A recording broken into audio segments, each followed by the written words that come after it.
Hey, what's going on, fellow money lovers? I know we talk a lot about key dates and high grades on this channel, but sometimes the most valuable coins aren't just rare because of the year. They're rare because of a mistake. If you're a Lincoln cent collector, you know the 1927D is already a tough coin.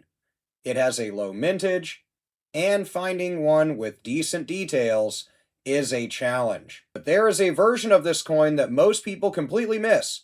It's a variety so subtle that you need a loupe to see it, or even a USB scope, but so rare that when a high-grade example crosses the auction block, it always garners a huge value. We're talking about the 1927 D/D Repunched Mintmark. This is a great variety to look for.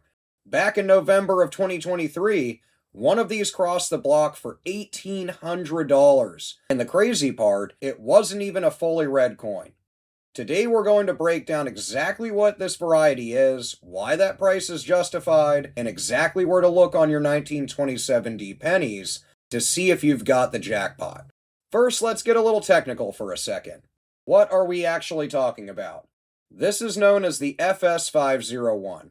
For those new to variety hunting, FS stands for 5 is Stanton, the catalogers who literally wrote the book on these varieties. In 1927, mint marks were punched into the working dies by hand. It wasn't an automated process like it is today. A mint employee would take a mallet and a punch with the letter D and hammer it into the die.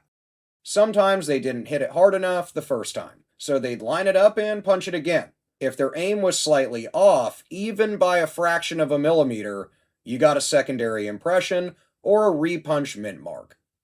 So in this case, you'll want to look for a secondary D showing to the northeast of the primary mint mark. It's not a massive spread, but under 5 or 10 times magnification, you'll easily be able to see that extra shelf of metal. Now that tiny little shelf is the difference between a $50 coin and a 4-figure rarity. Now let's look at that specific example. Sold in November of 2023, this example was graded by PCGS at MS64 red and brown. So let's unpack that.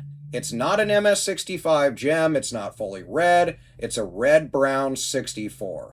And usually when you see the RB designation on a later date coin, the price drops dramatically. But for branch mint gold from the 20s like the 1927D, original surfaces are incredibly hard to find.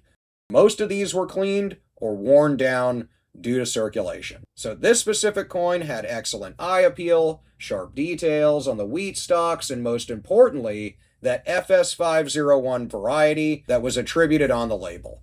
It sold for $1,800, and to put that in perspective, a standard normal 1927D in the same grade, in the same color, sells for around $200 to $300 tops. So there you have it. The 1927 D/D is proof that you don't need a 1909 SVDB, you don't need some crazy mint state coin or some proof in the Lincoln cent series. Sometimes you just need a sharp eye and a good loupe to look through. So next time you see a 1927D, don't just check the grade, check the mint mark. You might be sitting on a $1,000 plus coin.